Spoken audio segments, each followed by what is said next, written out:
What is up, guys? Welcome back to the channel and some Skate 4 news, and there are some really interesting stuff to go over in today's video. This is one of the new photos they've released, and they have also released this one as part of this new thing called the grind, which we'll get more into, but these are basically the only visual news we've gotten from the game. No new videos or anything. You know, I might be talking for a while in this video, so I will put over some of the old highlights, maybe in slow motion, so while you're just listening to me talk about a bunch of stuff, you can actually like focus in on some finer details maybe. But yeah, that is all of the visual stuff. Let's get into the reading material. So this is going to be the first volume of something called the grind. And what is that? This is our platform to talk directly to you, the community. We will share details about Skate, answering your questions directly, and talk about where we're at in development. We want the grind to tell you everything you need to know about Skate before we open up St. Amsterdam in early access later this year. So a little bit about the release date, but I think I'll get more into that. And the way you ask questions is through the Discord, so there'll be a link right there. I'll also link to this page in the description.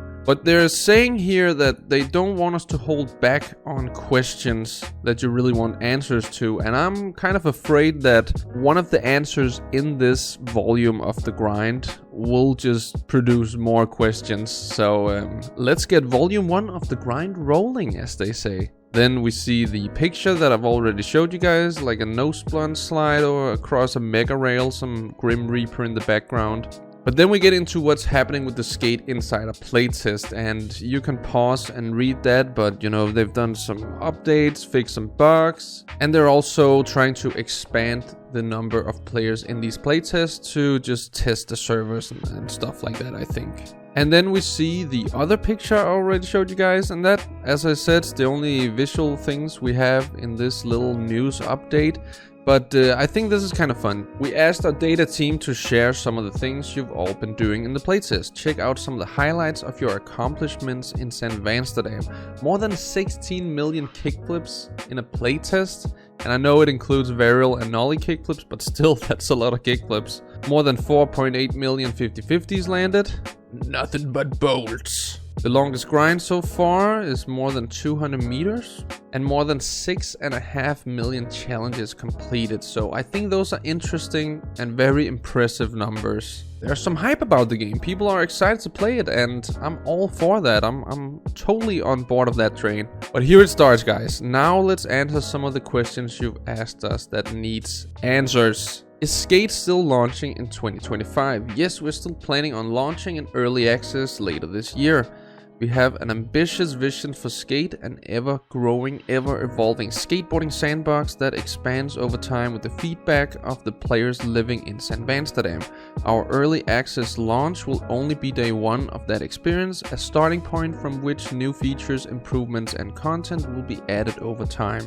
Some positive key things to look into here is an ever-growing, ever-evolving skateboarding sandbox changing due to the players and their feedback. I think that is good. I really do, but I may change my thoughts further down. But then they explain that the early access is not gonna be like the finished version of the game. We all know that. And there will be more info on that in the future. And here it comes, guys. Will Skate have an offline mode? Brace yourself! I hope you're ready, guys. The simple answer is no.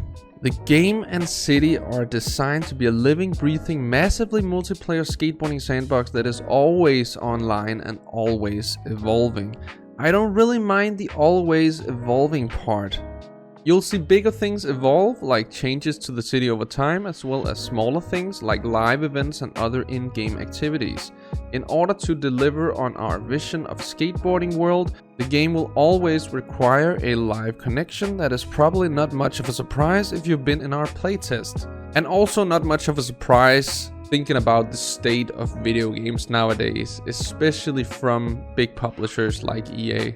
But let's just start with like a positive thing here. I like the idea of live events. Imagine like a new Skate video releases and there's like an online premiere in the Skate game. That would be pretty awesome. Or like a come together night. Everyone goes to the cinema and then the new Nightspeeds Skate 4 part is premiering or something like that.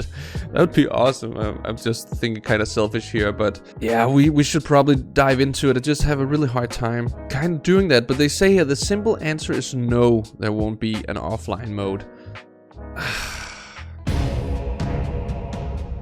Oh man, I've just been sitting in silence here because we all probably knew this would be coming, right? But like not even a send mode where it's just you and the city. If I'm filming stuff for a part in the game or something, I don't want people flumping or whatever it's called in the background. I don't want people skating by with like skull helmets with smoke coming out of them. I want it looking super realistic. So if we start with that and we assume that this is not going to change, how is that going to be fixed? Like, are we able to turn other people off in the replays? Will we be able to turn certain gear off in the replays? Like gear other people are wearing, right? But still, like, and I'm not even just thinking for a YouTuber, even though that, you know, does raise some questions as well. Like, can Sexy Sec go film like a challenge video somewhere? Does he have to set up like a private secret account just to be able to do that? Because people would like flock around him and maybe make his challenge easier. Maybe they would join in and do it before him. And that's just, you know, one example. So I don't really see any good things about that. But one way to help would be to, of course, be able to turn off other players in replays or just, you know, their gear. If you don't want to see any crazy gear on your footage, which I don't.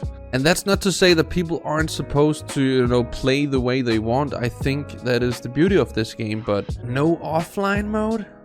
Ah, man, it kind of sucks. And I don't think it's the Full Circle team's choice. I think they know that we don't want this, but I think EA might be like, yeah, we're doing this. But still, like, I'm trying not to be too negative at all in any of my Skate 4 update videos. And this, I think, is the first time where I really have to be like, I don't really like the idea of this. I'd really love to know your guys' thoughts, so put it down there in the comment section and let's just try to move past this one for now. How did you come up with the name San Vansterdam? We totally conducted extensive scientific data-driven research and didn't just spitball names until we found something everyone didn't hate, we promise. I think I was a part of the player council or YouTuber council thing when this was happening. A lot of fun brainstorming going on. Is cross-play, cross-progression in the playtest? Absolutely. When you load in, you can see if someone is on a console or PC with cross-play on by default, and with cross-progression, if you have access to more than one platform for playtesting, you can literally log out of one platform and launch Skate on the other platform and you'll start exactly where it logged out. Which is pretty awesome. I don't think I'll be using it much, but this is just an awesome option to have. Hey, I signed up and never got in. What gives? I don't think they have to explain this one. It's like closed testing. Not everyone is gonna make it in. So this one was also really interesting to me. Why are microtransactions active in the playtest? I don't think I've ever heard about this before. San Vansterdam will be a living skating world, and we want to support ongoing development effectively while also offering a system that feels fair and fun for all of our players. To get there, we're running extensive testing across PC and PlayStation. Xbox testing will be rolling out later to catch any issues or pain points, and to ensure that the content represents a fair value for our players. We know that using real money during a playtest is a little unusual, but we think it's the best way to properly assess and adjust the system before launch. If you see prices or other things changing over time, please understand that this is normal, and of course you'll receive the amount you spent during playtesting in San Vanbox when we reset for early access launch. This is just such a new world to me, and I guess it is just where modern games from big publishers are heading, but it's just all... it's all so crazy. And I get their response here. I get why they're doing it. It's a crazy world we live in. It really is. What happens with any money I spent during the playtest? They just explain that. Is everything cool going to be locked behind a paywall? We're still adjusting the in-game reward system, including the items available with Sandvanbox and the earnable RIP chips currency, which will allow you to grab items from product boxes by completing challenges and ranking up the districts of Sandvansterdam. As mentioned in the boardroom episode 3, Skate will not have paid loot boxes, but they will have product boxes, but you can earn those. I'm just trying to understand here. Maybe I'm just stupid, which I know I kind of am. The bottom line, there will be cool things for you to earn and customize your character without having to spend real cash. Okay, that's good to know. But I still have kind of a hard time understanding the other parts here, but yeah, I think that's just me. Will there be locations on the map that will cost money? The city of Sandvansterdam will grow and evolve with new areas opening up over its lifetime. As we said in one of our first boardroom videos, we will not lock new gameplay areas behind a paywall. If a new area is added to the game world, you can access it for free. That's good. That's nice. I would even go as far as to say that it doesn't have to be that way if we can get an offline mode. If we could get an offline mode, I wouldn't mind like paying for certain areas. It's still a free game. So to me, it's just really weird that we're getting this awesome, amazing news about the world itself, that is going to be completely free to explore, but you'll always be online. No offline mode. I think that's crazy though, right? Maybe it's just me. Will I have to pay to level up the stats of my character? I don't know who's asking these questions. Skate isn't a pay-to-win game, so there will be no paying to increase your skater's skills. There are also no skill stats to increase for your skater anyway. Your stats are in your fingers. How good you flick it is how good you are in Sandvansterdam. Practice makes pro, not a list of numbers in a stat sheet. Now, I don't hope this is basically counting out all stats. I would hope that there were some stats we could play around with. We could play on easy, normal, and hardcore. Hardcore would lower your base stats somewhat, right?